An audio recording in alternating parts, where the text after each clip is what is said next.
Le thème de mon message ce matin, c'est Dieu marche devant toi, n'aie pas peur. Ce matin, donc, on va parler de la paix qu'on peut recevoir parce que Dieu marche devant nous. Et j'aimerais dire d'entrée que la paix intérieure, la paix de Dieu est un bien vital dont on a besoin pour vivre dans ce monde rempli de peur. Beaucoup de peurs sont là dans le monde. Beaucoup de gens sont saisis par la peur, on va en voir différentes, mais on peut recevoir la paix et on va voir un petit peu comment et pourquoi. Parce que le Seigneur lui-même marche devant nous. Alors ça, c'est le thème de ce matin. Mais aussi parce que Dieu lui-même a promis de ne pas nous délaisser, de ne pas nous abandonner. C'est lui-même dans sa personne, c'est de lui-même, par sa personne, eh bien, qu'on puise toute force. Il est la source de notre force, de notre courage, de notre foi. Et c'est aussi la foi en sa parole qui nous entraîne à entrer dans ses promesses qui sont certaines, qui sont oui et amen. Notre civilisation vit dans le régime de la peur et personne n'y échappe. Moi, je suis quelqu'un qui suis plutôt enclin à être craintif, à être soucieux, à me poser des questions. Et tous, je pense qu'on vit certaines peurs, certaines craintes. Les personnes âgées, voilà, ont peut-être peur de la mort pour certaines, et on le voit. Peut-être la peur de la déchéance de la vieillesse, qui ne se pose jamais de questions par rapport à ça. Ceux qui travaillent ont peur du chômage, les jeunes de ne pas trouver de travail, l'angoisse de trouver le bon conjoint, de réussir ses études. Les enfants ont peur de redoubler, les tout-petits que leurs parents les abandonnent. Ça peut arriver aussi. Et tous, en cœur, eh bien, on tombe dans ces peurs que les médias cultivent aussi bien soigneusement. Souvent, c'est des mauvaises nouvelles qu'on voit à la télévision, dans les journaux. On parle de réchauffement climatique, on parle des OGM, on parle de surpopulation, on parle de pollution, on parle de crise économique, on parle de Daesh, des islamistes à nos portes, etc., etc., etc. Et on peut cultiver, rallonger la liste à souhait. Pourquoi ne pas avoir peur ? Parce que c'est ce qui nous intéresse alors qu'on se confie en Jésus, qu'on se confie en Dieu. Et c'est vrai que beaucoup vont avoir peur d'attraper une maladie, etc. Et vont voir, au travers de l'alimentation, ça va devenir presque une religion. Et ils oublient que de toute façon, on finit par mourir. Voilà, qu'on mange sainement ou pas, c'est important de manger sainement, mais certains, c'est presque une religion. La culture de je ne sais pas quoi au niveau de ce qu'on mange. Et on oublie eh bien, que l'air qu'on respire, il circule un petit peu partout. Et ça aussi, ça nous atteint. Et il y a plein de choses. Alors pourquoi pas avoir peur ? Déjà parce que c'est Dieu qui marche devant nous. Dieu s'engage à marcher devant nous. C'est le premier point. Dieu s'engage à marcher devant nous. Et la réponse de notre Bible à ces peurs que je viens de citer, c'est « N'ayez pas peur ». Jésus le dit. Un nombre considérable de fois, inlassablement, la Bible nous dit « N'ayez pas peur ». Et je vais lire dans le Deutéronome 31, ce texte des versets 1 à 8. Vous pouvez simplement regarder dans vos Bibles ou noter. Deutéronome 31, 1 à 8. Moïse alla dire ces paroles à tout Israël. « Aujourd'hui, leur dit-il, je suis âgé de 120 ans. Je ne pourrai plus aller et venir, et l'Éternel m'a dit, tu ne passeras pas ce Jourdain. L'Éternel ton Dieu passera lui-même devant toi, il détruira ces nations devant toi, comme l'Éternel l'a dit. » Et au verset 6, « Fortifiez-vous et prenez courage, soyez sans crainte et sans effroi devant eux, car l'Éternel ton Dieu marche lui-même devant toi, il ne te délaissera pas, il ne t'abandonnera pas. » Moïse appela Josué et lui dit en présence de tout Israël, « Fortifie-toi et prends courage, car c'est toi qui vas entrer avec ce peuple dans le pays que l'Éternel a juré à leur père de leur donner, et c'est toi qui leur en assureras l'héritage.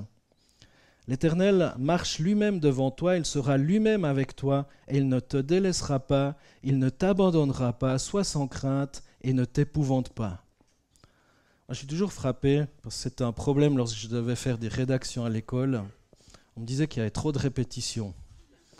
Et quand je lis ce genre de texte biblique, je me dis, ils n'ont pas dû avoir les mêmes enseignants que moi à l'école. Ou alors, c'est peut-être qu'il y avait un message qui avait besoin d'être répété, ressassé, afin que je le comprenne. Et j'opte plutôt pour cette solution-là. Si vous reprenez ce texte, le nombre de répétitions où il est dit à Josué, au travers de Moïse, « Fortifie-toi, prends courage. L'Éternel marche lui-même devant toi, il sera lui-même avec toi, il ne te délaissera pas, il ne t'abandonnera pas. Sois sans crainte, ne t'épouvante pas. » Est-ce que Josué était quelqu'un de particulièrement craintif ?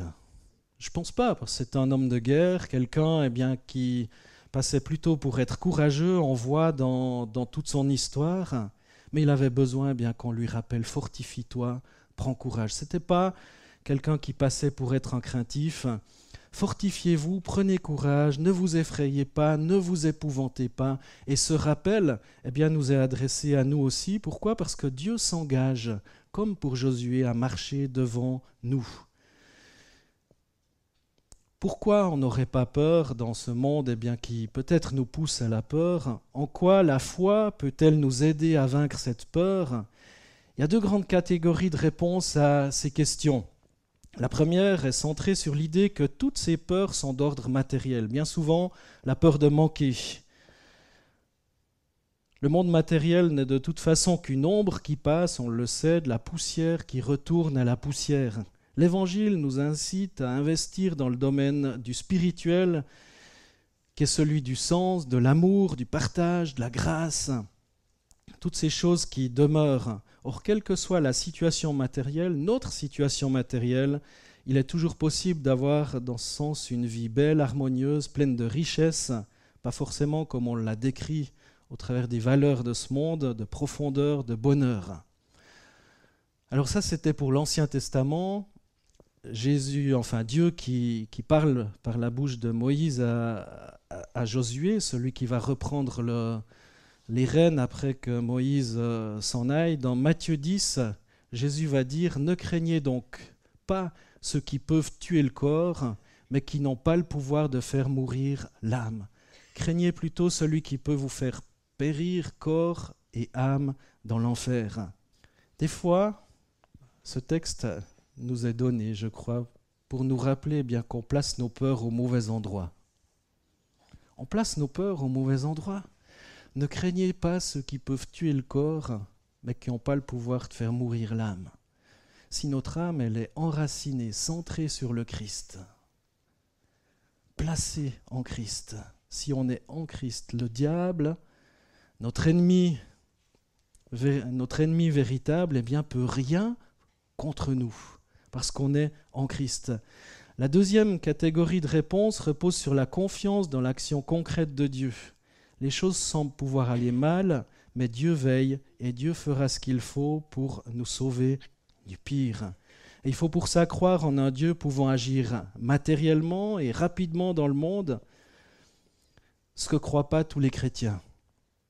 Et c'est en contradiction avec notre propre expérience. On voit des personnes extrêmement croyantes, priant beaucoup, avoir de la malchance matérielle, c'est parfois troublant, contracter des maladies, être confronté à des épreuves terribles, et on le sait aussi, on le voit, des croyants sincères, profonds, fidèles, qui témoignent de Jésus-Christ, n'échappent pas non plus à des maladies telles que Alzheimer, ou ce genre de choses. Et on pourrait se dire, mais que fait Dieu ? Où est la justice de Dieu par rapport à ça ?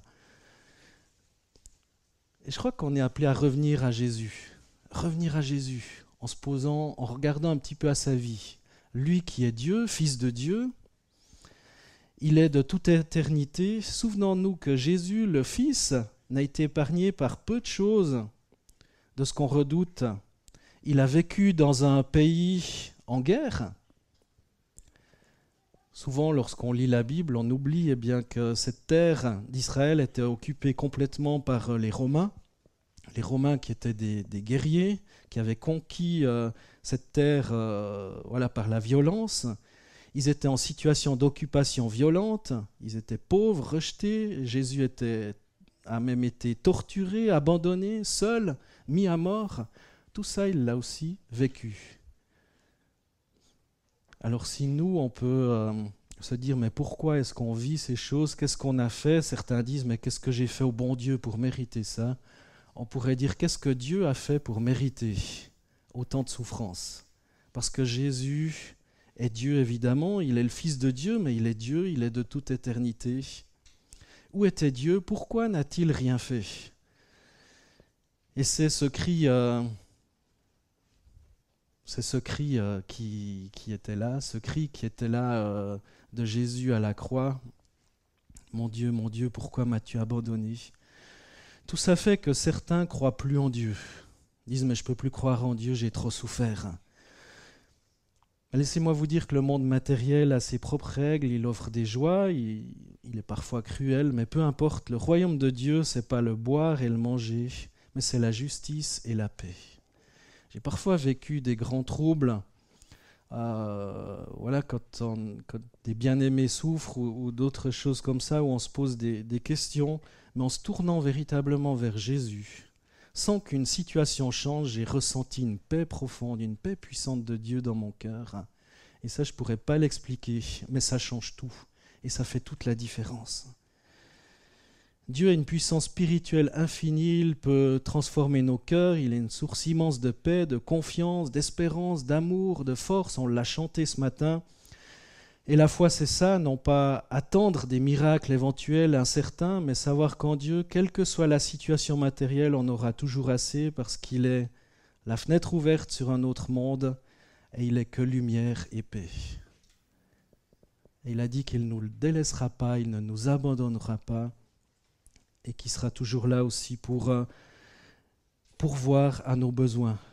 Mais il faut dire aussi, on est bien responsable de nos vies, appelés à agir, à lutter, mais tout en faisant confiance à Dieu notre Père, qui ne permettra pas que notre histoire mène au chaos.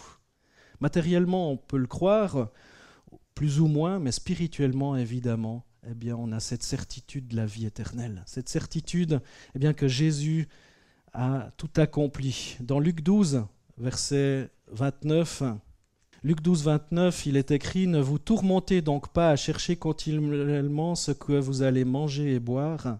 Ce sont les païens de ce monde qui cherchent sans arrêt tout cela.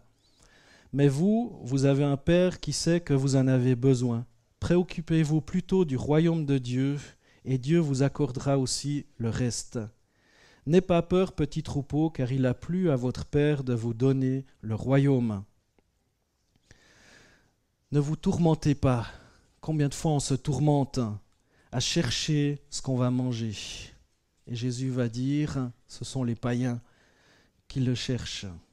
Je me dis, waouh, c'est facile à dire ça quand on a les poches pleines, mais ce que Jésus nous décrit, c'est une autre réalité. Préoccupez-vous plutôt du royaume de Dieu, et Dieu vous accordera aussi le reste. Placez notre espérance, notre confiance, notre foi, notre focus à la bonne place. Alors on l'a vu, c'est Dieu qui marche devant nous, c'est-à-dire que Dieu s'engage à marcher devant nous. Deuxième chose, Dieu nous demande de marcher par la foi aussi, se fortifier, avoir du courage, ne pas craindre, ne pas être effrayé. Mais ce qui est intéressant de voir et de savoir, c'est comment et pourquoi. Si on lit la suite de l'histoire qu'on a lue tout à l'heure, cette fois, Moïse est mort et Josué se retrouve là seul à diriger un peuple qui n'est pas forcément des plus faciles. Dans Josué 1, 3 à 9, après la mort de Moïse, serviteur de l'Éternel, l'Éternel dit à Josué, fils de Nun, assistant de Moïse, « Moïse, mon serviteur, est mort. Maintenant lève-toi, traverse le Jourdain que voici, toi et tout ce peuple, en direction du pays que je donne aux Israélites. Tout lieu que foulera la plante de votre pied, je vous le donne, comme je l'ai dit à Moïse. Vos frontières s'étendront depuis le désert et le Liban, que voici jusqu'au grand fleuve, le fleuve de l'Euphrate, tout le pays des Hittites jusqu'à la grande mer, au soleil couchant. Nul ne tiendra devant toi tous les jours de ta vie. Je suis avec toi comme je l'ai été avec Moïse. Je ne te délaisserai pas, je ne t'abandonnerai pas. Là encore des répétitions. Verset 6. Fortifie-toi et prends courage, car c'est grâce à toi que ce peuple héritera du pays que j'ai juré à leur père de leur donner. Seulement fortifie-toi et bon courage en observant et en mettant en pratique toute la loi que t'a prescrite Moïse, mon serviteur. Ne t'en détourne ni à droite ni à gauche, afin de réussir partout où tu iras. Ce livre de la loi ne s'éloignera pas de ta bouche, tu y méditeras jour et nuit pour observer et mettre en pratique tout ce qui est écrit, car c'est alors que tu mèneras à bien tes entreprises, c'est alors que tu réussiras. Ne t'ai-je pas donné cet ordre, fortifie-toi et prends courage, ne t'effraie pas et ne t'épouvante pas, car l'Éternel ton Dieu est avec toi partout où tu iras. Là encore, un autre texte, c'est la suite du texte de Deutéronome qu'on a lu tout à l'heure, Deutéronome 31. Un autre texte qui invite, au travers de multiples répétitions, à se fortifier, à prendre courage. Verset 6, verset 7, seulement fortifie-toi et bon courage en observant et en mettant en pratique toute la loi, évidemment. Ça rejoint le thème de l'année, soumettez-vous donc à Dieu. Pratiquer la loi, on ne peut pas espérer aussi vivre dans cette paix de Dieu si on vit à l'opposé de ce que Dieu demande. Soumettez-vous donc à Dieu, résistez au diable et il fuira loin de vous. C'est vrai, mais fortifie-toi, prends courage, seulement fortifie-toi, verset 7, et bon courage en observant, en pratiquant toute la loi que t'a prescrite Moïse, mon serviteur. Ne t'en détourne ni à droite ni à gauche, afin de réussir partout où tu iras. Et c'est répété différemment au verset 8, ce livre de la loi ne s'éloignera pas de ta bouche. Tu y méditeras jour et nuit, pour y observer et mettre en pratique tout ce qui est écrit, car c'est alors que tu mèneras à bien tes entreprises, c'est alors que tu réussiras. Est-ce que la Bible a de la valeur pour vous, mes frères et sœurs? Est-ce que c'est un livre que vous méditez? Est-ce que c'est un livre qu'on médite selon le conseil qui est donné là dans ce texte? Si on veut être fortifié, si on veut avoir du courage, on a besoin d'avoir des fondations. On a besoin de nourrir notre foi. On a besoin que cette foi soit nourrie au travers de la parole. Parce que cette parole qui va nous aider, qui va nous donner des solutions, qui va nous aider à garder le cap. Le Seigneur lui-même marche avec nous parce que Dieu lui-même a promis de ne pas nous délaisser, de ne pas nous abandonner. Et c'est en lui-même, dans sa personne, qu'on puise la source de notre force, de notre courage, de notre foi. C'est aussi la foi dans sa parole qui nous entraîne à entrer dans ses promesses. On n'a pas à combattre pour conquérir des territoires. Le vrai combat, c'est celui de la foi. Notre combat, c'est de croire par la foi que ce territoire appartient déjà à Dieu et de le proclamer, d'y entrer. Et par conséquent, ce territoire nous appartient. Mais pour que cette victoire soit effective, on a de notre côté des conditions que Dieu nous demande de remplir. Verset 7, « Fortifie-toi et bon courage en observant, en mettant en pratique toute la loi que t'a prescrite Moïse. » Mettre en pratique la parole de Dieu. Mettre en pratique ce que Jésus nous demande. Parce qu'il est la parole, il est le Verbe. Prends courage en agissant fidèlement selon la parole de Dieu. Notre succès dépend finalement aussi de notre obéissance. Si on veut avoir la paix, se tourner vers Dieu, mettre en pratique la parole de Dieu. Du temps d'Israël, le Seigneur avait averti son peuple de ne pas se corrompre avec des dieux étrangers, sous peine d'être absorbé par la culture des peuples avoisinants. Et on sait qu'Israël, au bout du compte, n'a pas suivi ce conseil et que cela a été pour une grande part la raison principale de la chute d'Israël à de multiples reprises. Alors Dieu, dans sa bonté, a envoyé des prophètes, a envoyé des juges, a envoyé différentes personnes pour relever Israël.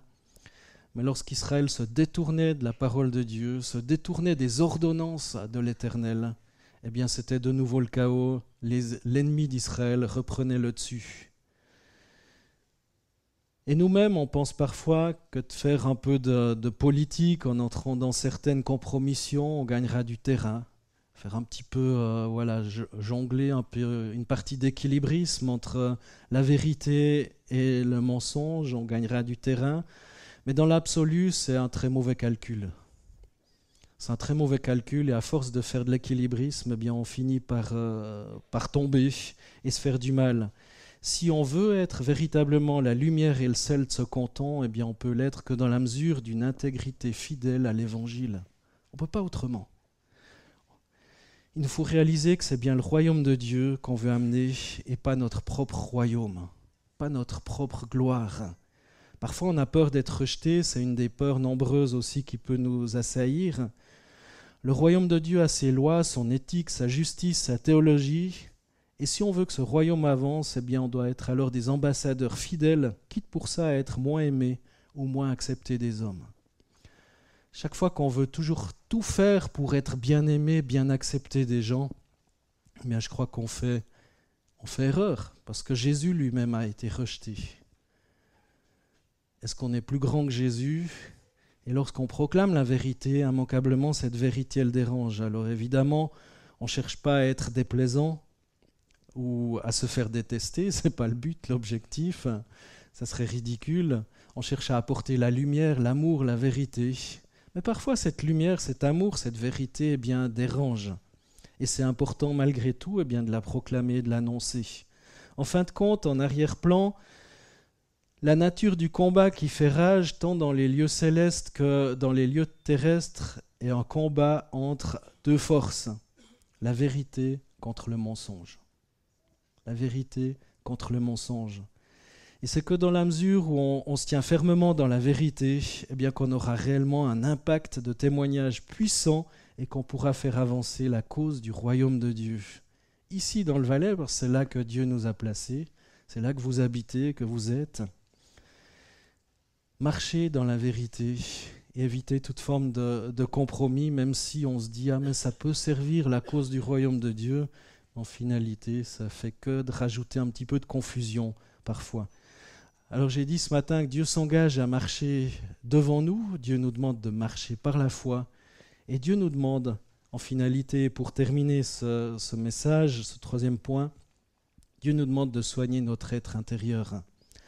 La partie la plus importante de l'être humain, c'est sans aucun doute son esprit. L'esprit, c'est la vraie personne, il a été formé par Dieu et c'est le souffle de Dieu qui nous donne aussi l'intelligence. Et avant d'accepter le Seigneur, notre esprit était séparé de Dieu et selon la Bible, il était alors tortueux, méchant par-dessus tout.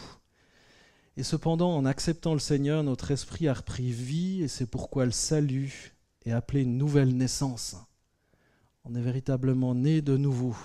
On est devenu une nouvelle créature en Jésus-Christ.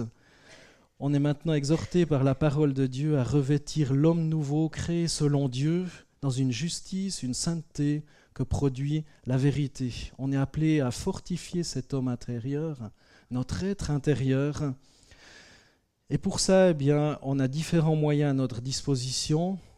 Par exemple, en utilisant les forces nouvelles qui ont été déposées dans notre esprit au moment du salut, on a reçu quelque chose de neuf, un esprit nouveau, en entretenant la communion avec Dieu qui a été rétablie à la nouvelle naissance, je l'ai déjà dit, en lisant la parole de Dieu, rétablissant eh bien, cette communion, en méditant la parole de Dieu, en laissant le Saint-Esprit accomplir son ministère envers nous, son œuvre, en se laissant remplir de la bonne présence de Dieu. C'est tellement important, mes frères et sœurs, d'être renouvelés par le Saint-Esprit.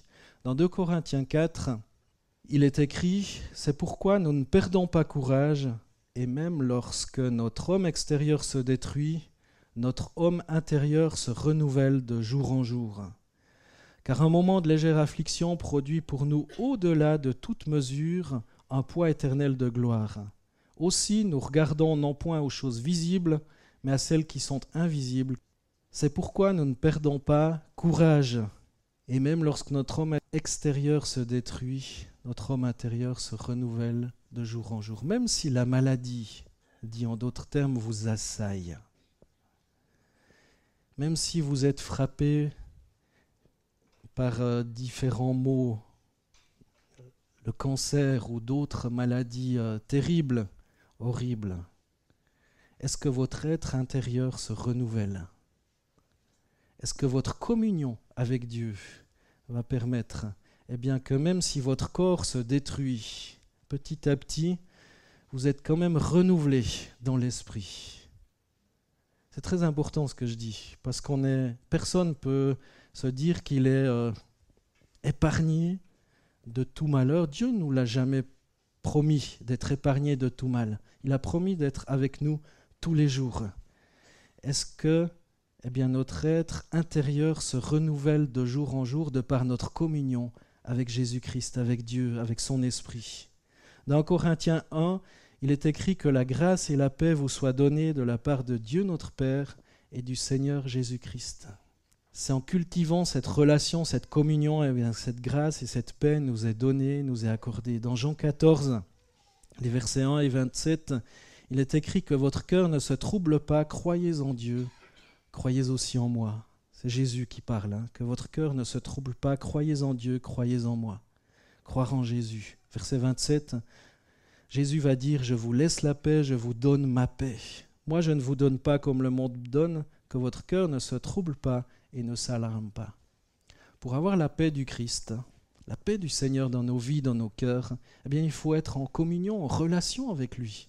Autrement, c'est difficile, c'est pas possible de jouir de cette paix si on est éloigné de la présence de Dieu, de la présence de Jésus, si on n'est pas rempli du Saint-Esprit. Et c'est ce que j'ai eu à cœur de vous partager ce matin, c'est que oui, au travers de ces textes du Deutéronome et de Josué, on voit que Dieu s'engage à marcher devant nous. Dieu s'engage à nous précéder. Dieu nous demande de marcher par la foi, en croyant à sa parole. Et Dieu nous demande de soigner notre être intérieur, où la Bible nous invite à soigner notre communion avec le Seigneur. Et c'est dans cette mesure-là, oui, on prend soin de notre corps, c'est important, qui est le temple du Saint-Esprit. Mais c'est encore plus important de prendre notre âme, qui va durer pour l'éternité. Prendre soin de notre âme. Comment est-ce que je prends soin de mon âme? Comment est-ce que je renouvelle mon être intérieur, mon âme, qui est appelée à durer pour l'éternité, tandis que mon corps est appelé à être détruit. Cette enveloppe n'est que passagère. Alors au même titre qu'on prend soin de notre corps, comment est-ce qu'on nourrit notre âme pour vivre cette éternité déjà maintenant? Alors je l'ai dit ce matin, Dieu marche devant toi, n'aie pas peur. Et je vous invite à confier toutes vos peurs au Seigneur, à lui dire, mais Seigneur, tu vois cette peur-là, peut-être peur légitime de la maladie, de la souffrance, peur de manquer, peur du chômage, peur d'un divorce, peur que sais-je, peur d'être licencié, peur d'attraper une maladie ou de perdre la tête à cause de ceci, à cause de cela. Peur d'un tremblement de terre. Toutes ces peurs que vous pouvez mettre à votre sauce, parce que je ne suis pas dans votre tête. C'est vous qui pouvez dire, mais ça me paralyse, ça m'empoisonne la vie. J'ai envie de le confier à Dieu. Si vous avez envie de confier à Dieu une peur, une crainte, quelque chose qui vous bloque, qui vous paralyse, vous levez à votre place, et je vais terminer par la prière. C'est entre vous et Dieu, entre vous et Jésus, entre vous et son esprit, l'esprit de Dieu. Dieu veut agir dans votre vie, dans votre cœur, et vous libérer, et vous donner de vivre comme Josué a été exhorté, de vivre ce « fortifie-toi et prends courage, ne crains pas ». Levez-vous à votre place, ceux qui veulent dire, oui Seigneur, je veux plus de cette peur-là. Je veux plus de cette peur-là. Je te la remets. Je te la confie. Seigneur, tu vois ces frères et sœurs qui sont là, debout devant toi. C'est toi qui sondes les sentiments et les cœurs et tu vois ce qui se passe au plus profond d'eux-mêmes. Seigneur, merci pour ces textes merveilleux qu'on a pu lire, que ce soit dans l'Ancien Testament, dans le Nouveau Testament, qui nous encouragent à placer toutes nos peurs en toi, à nous fortifier, à prendre courage, à aller de l'avant. Seigneur, et comme tu l'as dit à Josué, eh bien Seigneur, tu le répètes à chacun d'entre nous et particulièrement à ces bien-aimés aussi qui se sont levés. Seigneur, que tu puisses prendre sur toi, parce que tu as pris toutes nos peurs, toutes nos maladies, toutes nos souffrances, tous nos péchés à la croix, que tu peux prendre, Seigneur, sur toi Jésus, toutes ces craintes, et libérer ces chers frères et sœurs, Seigneur, de ce qui pollue leur vie, de ce qui les empêche, Seigneur, d'aller de l'avant et d'être libres en toi.